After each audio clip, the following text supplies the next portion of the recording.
Sunday, July the 24th, 2016, and I'm back on the Bittern line today, about to undertake walk 3, which is from Hoveton and Wroxham, as you can see over there, which is also linked up with the old Hoveton to Aylsham line, now used as the Bure Valley Railway, which is a light railway,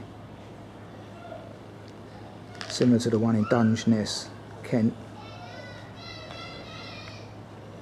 Cracking day again, good weather, upper 20s, very sticky.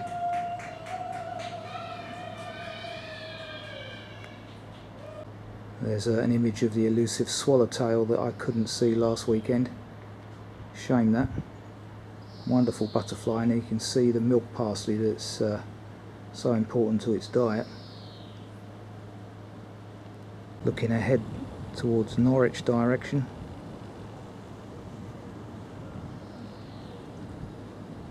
This is only a 6-mile walk today, so approximately 2.5 hours, I'd guess, tops.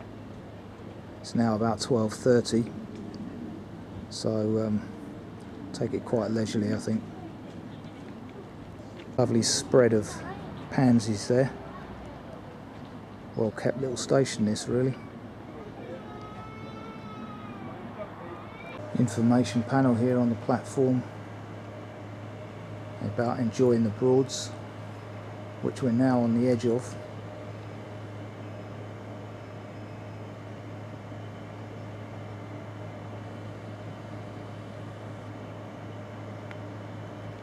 Interestingly, the notes refer to crossing a footbridge to get across the line to the Bure Valley Railway over there, but there is no longer a footbridge.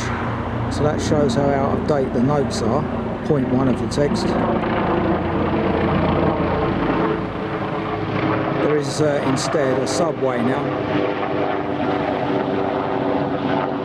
Got a very good map on the wall of platform 2, I think it is, over there, of the Broadland area.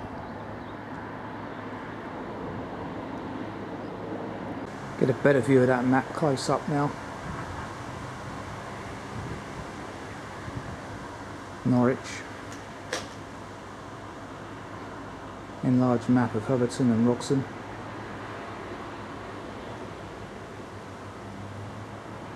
See Cantley there, where I was last week. Brundall, Buckingham.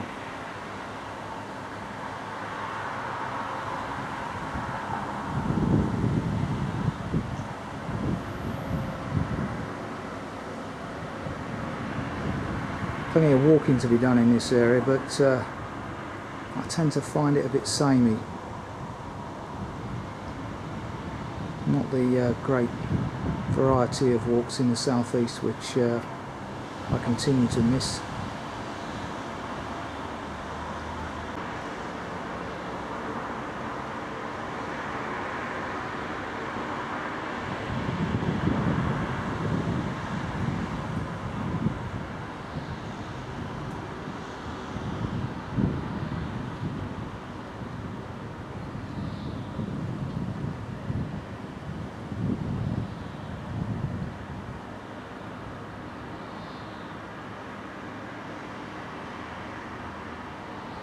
So, get yourself a boat.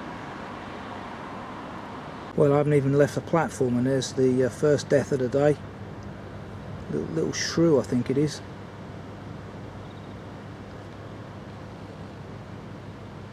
Something of that nature.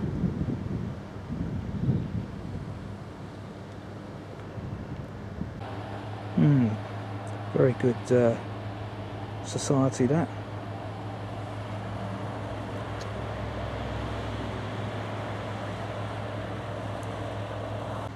Walking behind the station.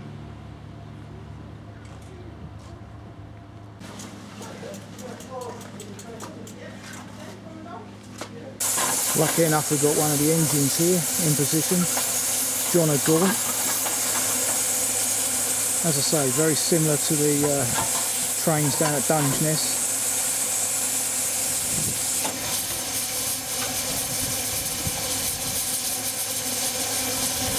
Next is low. Literally.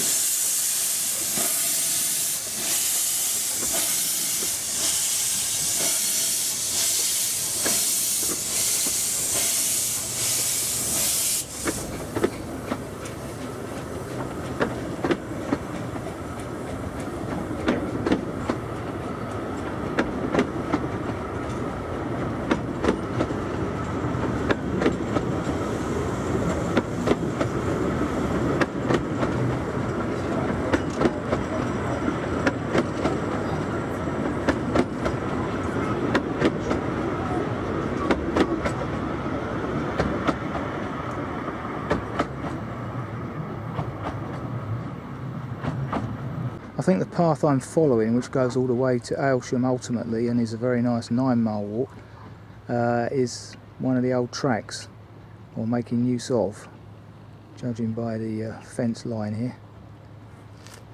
We also note in the background that the corner's now been cut. Started last week up here, last Sunday I think I saw the first combine, or Monday perhaps. Very clean and well maintained. The yacht factory, repair shop, reflecting the industry of the local area, tourism, leisure facilities. Pleasant walking underfoot so far. Nice tinder track. Evidence there that it could be quite muddy in places in season. Now passing some kind of, is that some kind of cabbage or kale? Don't know.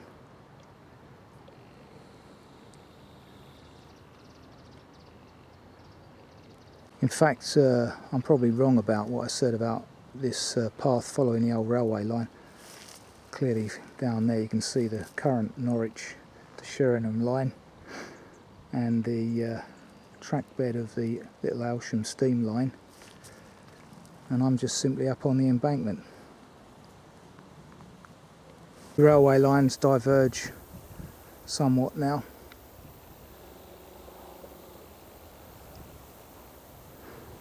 Certainly the county of big skies, as they call it.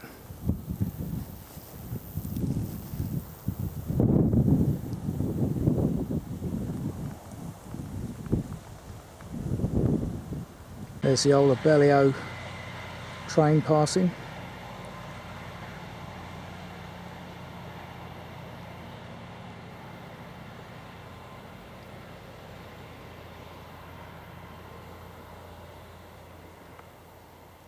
Really is a shame that these little lines got closed down over the years.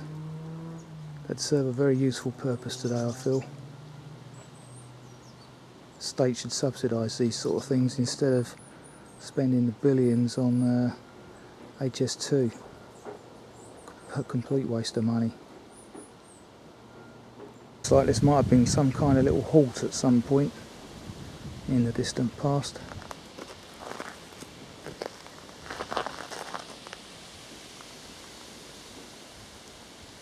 In the road and passing the former crossing keeper's cottage, as mentioned in the text. Lovely run of what looks like silver poplar here. Keeps the breeze out a bit, which is coming from the northeast today, so very pleasant. Nice cooling breeze. Interesting purple coloured plant here. Bees seem to like it. Don't know what it is. Maybe somebody could tell us.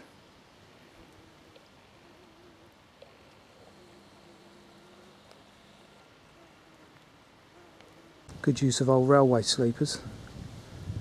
What looks like another halt, as it's next to this road bridge, which we're about to go under and turn left, I think. Come off away from the railway line now. It's up this flight of steps to join a road. Continuing on takes you to Aylsham. A walk I must do some point. Now following this quiet country lane, Point 5 of the text. Reach a small wooded green and turn right. Down there.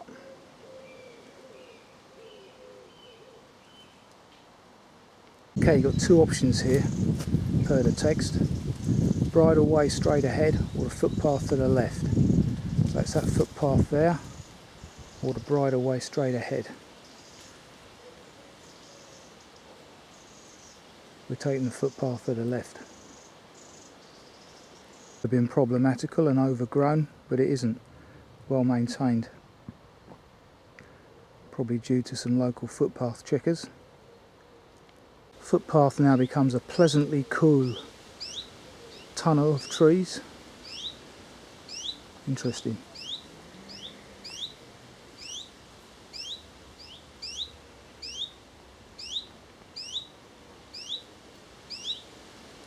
Some kind of warbler that.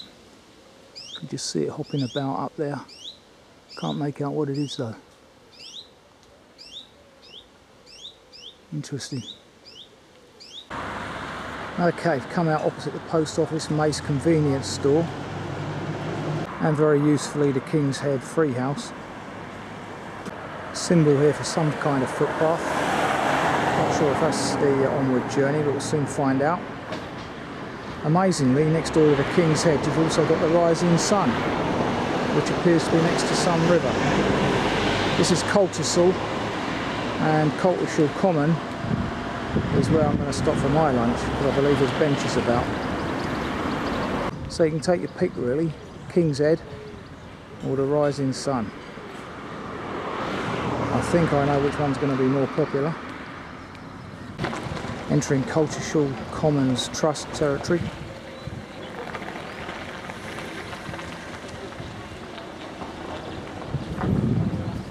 Not sure what river this is.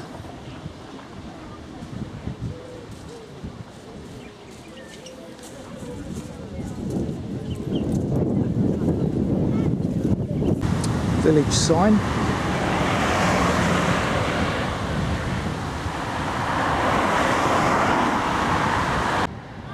Private thatched moorings there. No goose. I think it's a goose. Could be a big duck.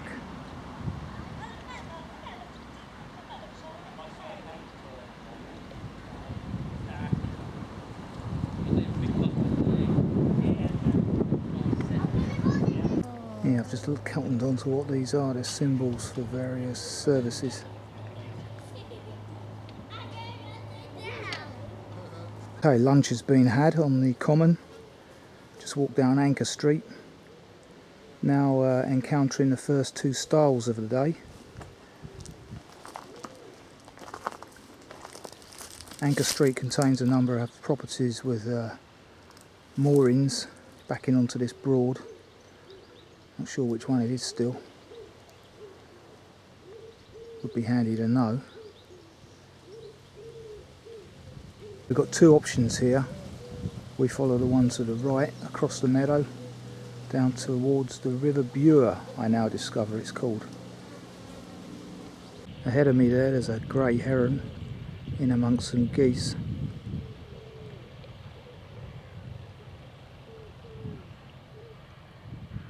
Got his eye on me, awaiting my approach.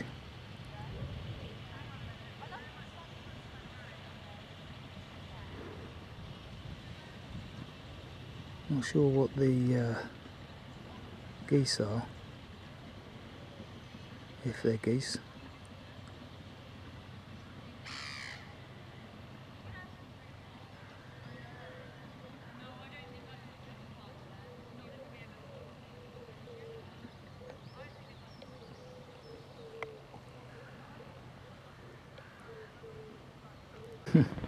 Funny, heron's gone, there's about 40 pairs of eyes on me.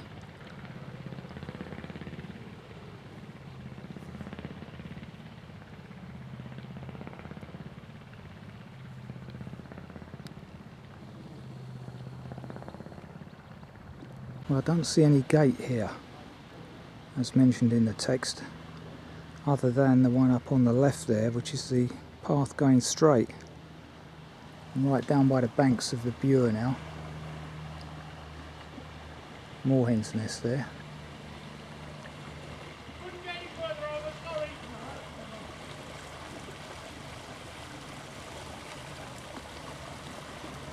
Lovely meadow views next to the River Bure there.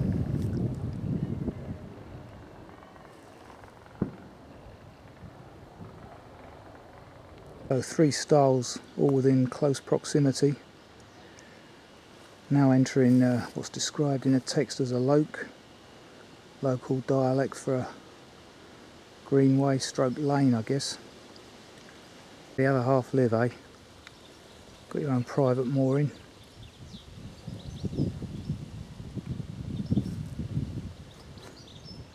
Past this lovely converted barn here.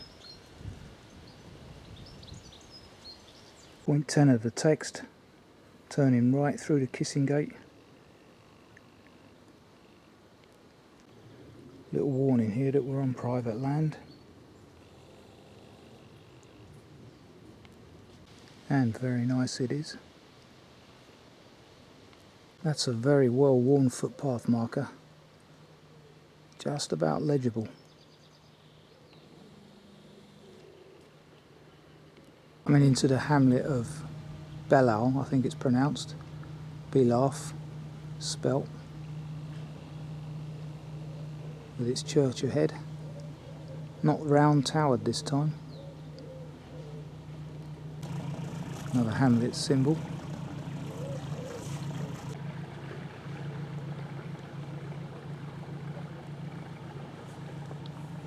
Very pleasant bench there on the right.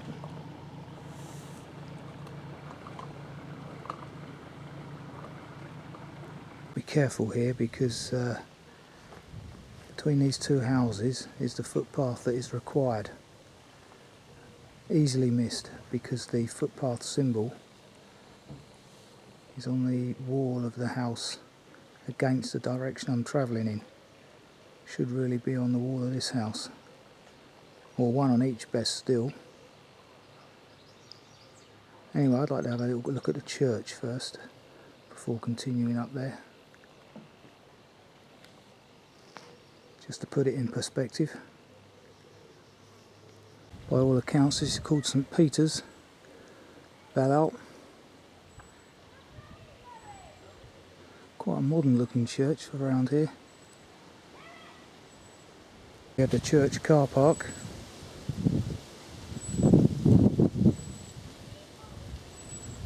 Useful flight of steps into the church. Doesn't make life easy for the less abled, which I hope not to become.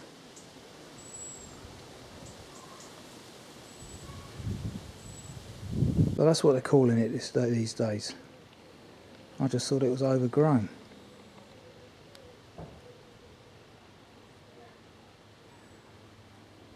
Old churchyard is very ancient. 1899, I'm seeing headstones dated 1800s. Not much recent.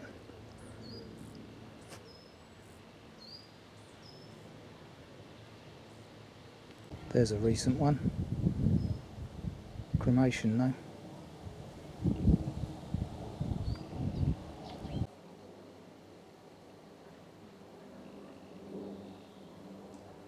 Saxon times. Crikey, it's a lot older than I thought.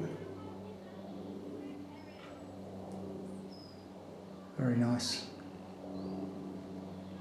Donated by Bart Watts, Toronto, Canada, 1984. Amazing.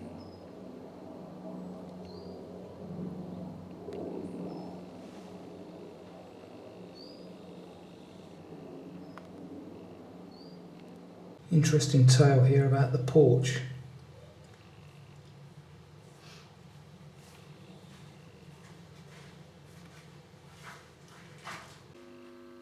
No leaded pictures in this one. Interesting roof. And the organ.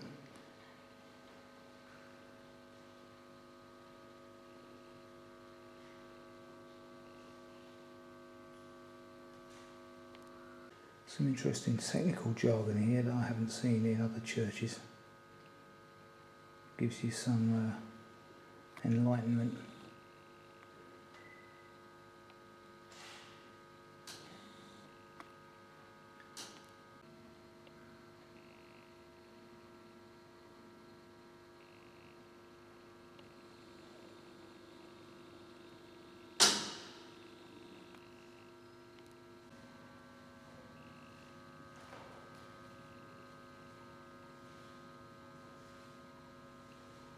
Yeah, very plain.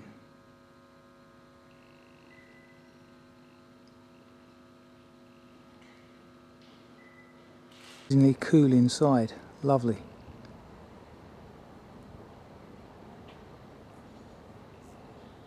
So for those that want to come to this church, the rector's number is down below there.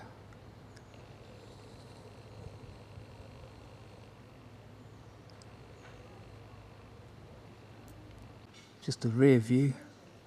It's probably on the highest point in the area, which is interesting. Defence in mind, I suppose. Yeah, I've just been told by one of the locals that this place is pronounced Belaugh.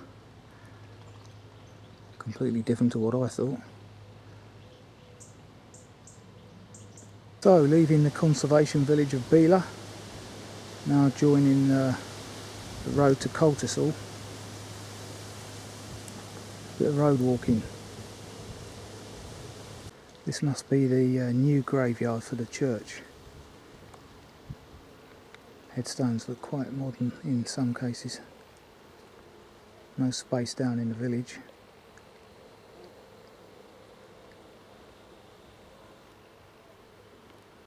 There's the gap in the hedge. Absolutely ridiculous. Very difficult to find. Easy to miss. Road is very busy. Very poor. There's a footpath marker on the field side of the hedge. So no good there. If you're doing it in the direction that I'm doing it, which is the correct direction, that needs attending to. Trafford Estate.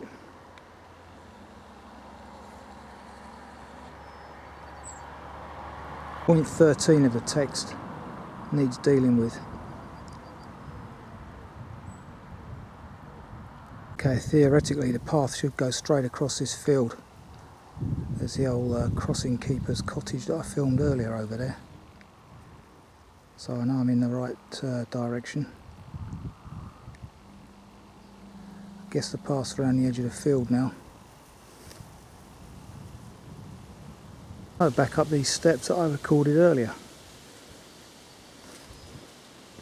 Interesting, this little setup.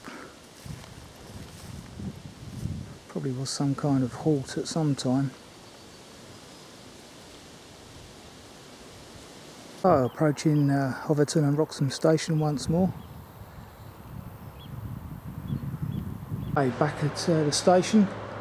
15:59 is due in about 10 minutes.